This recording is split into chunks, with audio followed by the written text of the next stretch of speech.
Some moments don't test you with the roar of combat, but with the quiet venom of prejudice. Moments where everything you've worked for, everything you are, is dismissed because of someone else's ignorance. For a decorated U.S. Army general in this story, a moment like that didn't come on a foreign battlefield, but at a rundown gas station in the American heartland. Two local cops saw a black woman and immediately decided she was a problem. They slapped her in handcuffs, thinking they were showing their power. They had no idea they weren't just arresting a citizen, they were detaining a national asset.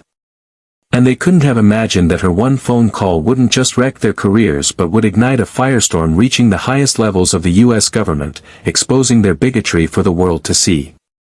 Hook, the cold steel of the handcuffs dug into her wrist. A humiliating contrast to the general star she usually wore on her shoulder. She looked the officer right in the eye, her voice not shaking with fear, but steady with a resolve built over 30 years of service. "Officer," she said, her words cutting through the thick Louisiana air, "you have about 30 minutes until your chief, the mayor, and someone from the Pentagon are standing right where you are. I suggest you take these off me. Now." The officer just laughed, a nasty, arrogant sound. It was the last time he'd feel so sure of himself for the rest of his life. Section 1, The Setup and the Injustice. Underestimating General Naomi Ellsworth was not a mistake people made twice. For over 3 decades, she'd served the U.S. Army with legendary distinction. She'd navigated thorny foreign deployments, advised presidents, and led thousands of soldiers. Her mind was a strategic weapon, her character a fortress. She was a leader, plain and simple. On this day, she was in her full Class A uniform, traveling in an unmarked government car to a speaking engagement at Barksdale Air Force Base. It was supposed to be a routine trip. The stop in Mosswood, Louisiana, wasn't on the schedule. It was a matter of protocol. Her secure line to the Pentagon had dropped, and standard procedure meant she had to re-establish the connection right away. She pulled into a dusty little gas station that looked like it hadn't changed in 50 years. It was here, in this forgotten corner of the country, that her life's work and the color of her skin were about to collide with raw, systemic prejudice. As she stood by her car finishing the secure call, 2 police cruisers tore into the lot. Officers Cooper and Delaney got out, their body language screaming aggression. They didn't approach her, they descended on her. They didn't ask questions, they made assumptions. "What's going on here?" Cooper barked, his voice sharp and meant to intimidate. General Ellsworth ended her call and turned to face them, her posture calm. "Good afternoon, officers. Is there a problem?" "We'll be the ones asking the questions," Delaney snapped, his eyes raking over her with a dismissive glare.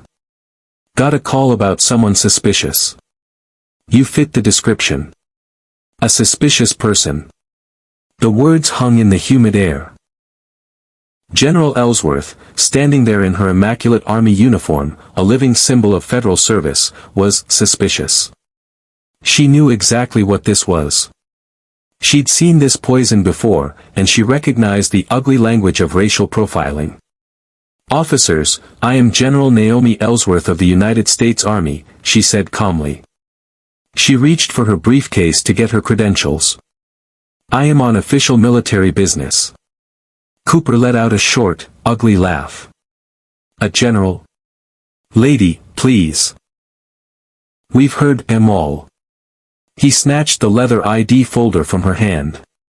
Inside sat her military ID, hologram, rank, photo, and all, alongside her official, signed travel orders from the Department of the Army. It was undeniable proof. Cooper barely looked at it. With a flick of his wrist, he tossed the credentials onto the car's hood like a piece of trash. "This is fake," he declared, the verdict already delivered in his mind. The disdain was so thick you could feel it. The refusal to even consider the truth was a slap harder than any physical blow. People at the gas station started to watch. They saw 2 white cops confronting a black woman. They saw the uniform, but they also saw the officer's sneering confidence. Around Mosswood, everyone knew who won these kinds of arguments, and it wasn't the person in army greens. "Sir, I assure you, that is a federal ID card," General Ellsworth said, her legendary patience starting to fray. "Falsifying that document is a serious federal crime. I suggest you look again. Or better yet, call your supervisor. You're making a huge mistake." "Are you threatening me?" Delaney took a step closer, his hand drifting toward his gun. "Now you're threatening an officer. You know what? I'm done with this. Turn around. You're under arrest." The words were so insane, so disconnected from reality, that for a second, the general couldn't even process them. Arrest? For what? For being a black woman in a uniform they refused to see. It was a sick joke, a theater of power performed on cracked asphalt. This was the point of no return. Blinded by their own bigotry, the officers had just turned a simple stop into a federal incident. They couldn't see the 3 decades of service, the honor, the leader standing before them. They only saw what their prejudice let them see, and in their minds, that was enough to justify the cold, hard click of handcuffs. Section 2. The escalation and the point of no return, the general's mind, always a place of order and strategy, assessed the situation with a terrifying clarity. De-escalate. But how do you reason with people who won't listen to reason?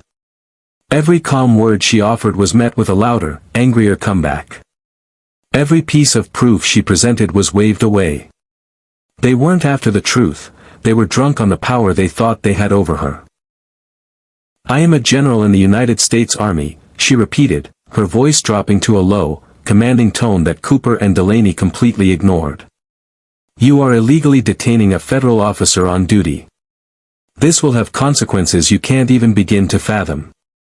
Cooper just threw his head back and laughed, the sound echoing across the parking lot. "Yeah, and I'm Santa Claus," he mocked. "Now turn around before I make you." That was it. The final line was crossed. Before she could say another word, Delaney grabbed her arm and twisted it behind her back with far more force than necessary. Cooper moved in, grabbing her other wrist. The metal was cold. The click of the handcuffs was a sound of deep violation. A decorated general, in uniform, on duty, shackled like a criminal. A hot, sharp wave of humiliation washed over her, not for herself, but for the uniform they were disgracing. For the country they swore an oath to serve but betrayed with their ignorance. Bystanders gasped. Phones came out, their little red recording lights blinking on. They were all capturing this raw, unfiltered abuse of power. Cooper shoved her against the side of her car. Her secure Pentagon phone, which she'd set on the hood, clattered to the ground.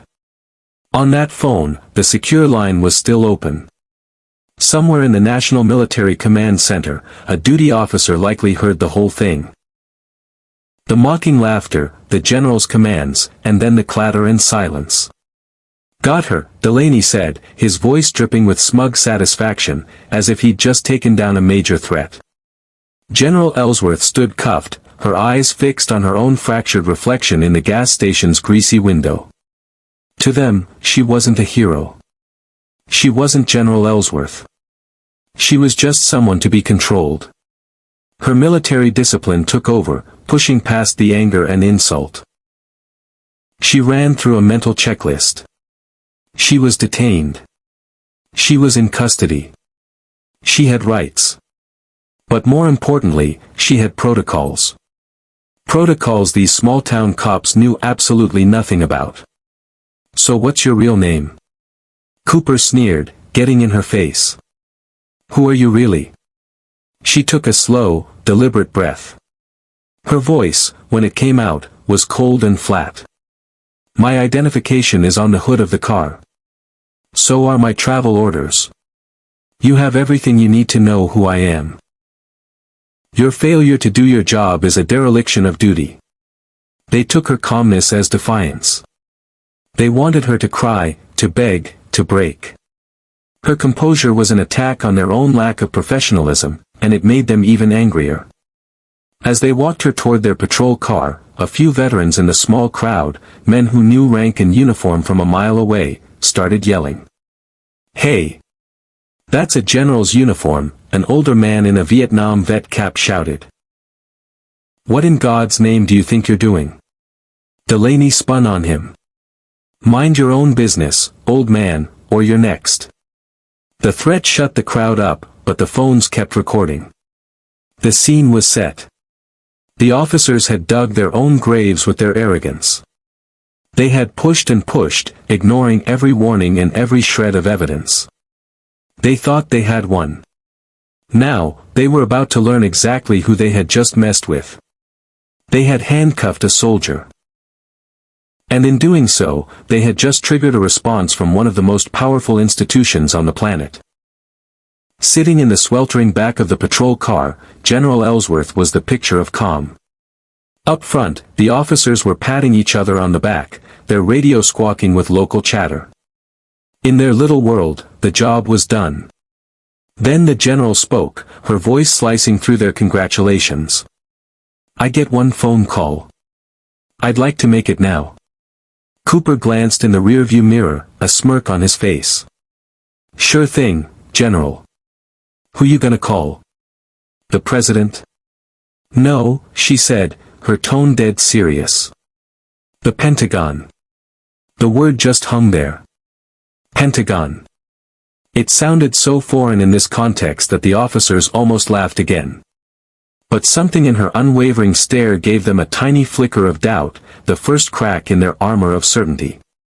Delaney shrugged. "Whatever. Let her make the call. This should be good." He picked up her secure phone from the pavement and handed it to her. General Ellsworth took it. Even with her hands cuffed, her fingers moved with precision. She didn't dial. She activated a preset emergency protocol, a direct, encrypted line to the watch floor of the National Military Command Center, the nerve center of the entire U.S. military. The call connected instantly. "This is General Naomi Ellsworth, serial number 77-5-8190. I am declaring a Protocol 7 situation. I have been unlawfully detained by local law enforcement in Mosswood, Louisiana. My coordinates are transmitting now. I am in custody and in handcuffs. My safety and mission security are compromised. Advise." Her delivery was flawless. It wasn't a plea for help, it was a field report to Central Command. In the front seat, the officers' smirks were melting into confusion. The language, the terminology, this wasn't some random person making a scene. This was the coded, precise language of the military. The voice that came back through the phone was faint, but its tone was unmistakable, sharp, urgent, and radiating authority. Cooper and Delaney only caught a few words, but they were enough to send a chill down their spines. Confirming Protocol 7. General, are you under duress? Barksdale security forces are being scrambled. JAG is on the line, patching in the Secretary of the Army's office. Cooper's face went white. He looked at Delaney, whose smug grin had been replaced by a slack-jawed expression of pure horror. They knew Barksdale. They knew JAG, the military's lawyers. These weren't names you heard on a normal Tuesday. Suddenly, their own police radio exploded to life. It wasn't the dispatcher. It was their chief, and he was screaming. "Cooper! Delaney! What the hell is going on out there? I just got a call from the governor's office. Who do you have in that car?" Before they could even try to answer, another call patched directly into their car's system from the state police. A furious voice boomed through the speaker. "This is Colonel Matthews, State Police. We've been contacted by the Department of Defense. Stand down. Now. Do not move the person in your custody. Do not speak to her. Do not touch her. A federal response team is en route. Acknowledge." The power dynamic in that car didn't just shift, it violently flipped upside down. Minutes ago, Cooper and Delaney were the law. Now, they were two terrified men caught in a tidal wave they couldn't comprehend. They had poked a bear, not realizing that the bear was a 4-star general with the entire U.S. military on speed dial. Within 10 minutes, the horizon was full of flashing lights. Not local cops. These were the crisp markings of Air Force Security Forces vehicles from Barksdale. Military police in full tactical gear swarmed the gas station, setting up a perimeter with terrifying efficiency. A full colonel walked up to the patrol car. He didn't even look at Cooper and Delaney. His eyes were locked on the woman in the back. He opened her door himself. "General Ellsworth." "Colonel Sharp." "Are you harmed, ma'am?" "I am fine, Colonel," she replied. He helped her out of the car and personally unlocked her handcuffs, his face a mask of cold fury. As the cuffs fell away, he glared at Cooper and Delaney with a look that could have curdled steel. "Your careers," he said, his voice low and quiet, "are over. You are both under federal investigation. Hand your weapons and badges to your chief when he gets here. Then you will stand there until you are told what to do." The two officers, who had just laughed at the very idea of her being a general, stood there, stripped of their power, their pride, and their futures. The call was over. The consequences were just getting started. Section 4, The Karma and Conclusion. The fallout wasn't just fast, it was total. The incident at the Mosswood gas station was now a national security issue. Officers Cooper and Delaney were immediately suspended, which was just a procedural step before they were fired a week later. They faced a storm of legal trouble, from civil rights lawsuits to federal charges for unlawfully detaining a military officer. But the real impact exploded onto a much bigger stage. The bystander videos went viral. The grainy footage of a decorated black female general being cuffed by two arrogant cops spread like wildfire. News networks played the clip on a loop. The image of General Ellsworth, calm and dignified even in chains, became a symbol of grace under the pressure of ugly prejudice. The story sparked a national debate. It became a flashpoint that highlighted the deep, ongoing problem of racial profiling and the disbelief that Black Americans, especially Black women, face, no matter how much they've achieved or what uniform they wear. A week later, General Ellsworth stood at a podium at the Pentagon. She wasn't there to talk about her humiliation, she was there to take back the story. In her full dress uniform, she looked into the cameras and spoke to the country. "I'm not here for an apology," she said, her voice filled with quiet power. "I'm here because silence is not an option. Accountability matters. Respect matters. Human dignity matters. And none of those things are up for negotiation." She refused to let this be just about her. She used her platform to demand change, to make sure what happened to her didn't happen to anyone else. Her poise transformed a moment of personal degradation into a national call for justice. The fictional Mosswood Police Department was forced to completely overhaul its policies. The town, once an unknown dot on a map, became a symbol of police misconduct. In the end, this was never just about two bad cops who picked the wrong fight. It's a story about how prejudice tries to shrink people, to erase them.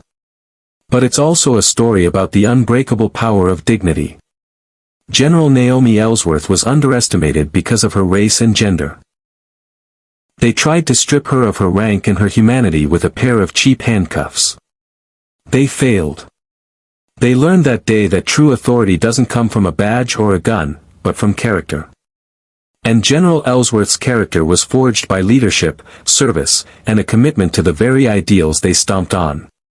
They thought they were bullying just another citizen. They learned, in the most career-ending way possible, that they were in the presence of a true American leader, and her call for accountability would be heard across the world. CTA. This story, while fictional, reflects real-world problems that need real solutions. What do you think is the key to true police accountability? Let us know your thoughts in the comments. And if you believe stories that demand justice need to be heard, make sure to like and subscribe for more content that uncovers the truth. Conclusion. The fictional tale of General Naomi Ellsworth is a powerful reminder that injustice thrives in silence but dies in the light of truth. One woman's courage to speak out set off a chain reaction that held power to account. The two officers saw a target for their prejudice, but the world saw a leader who refused to be broken. Her ordeal proves that true strength isn't about who has the most force, but about who can stand firm in their dignity when the world tries to rip it away. They may have handcuffed her wrists, but they could never, ever chain her voice.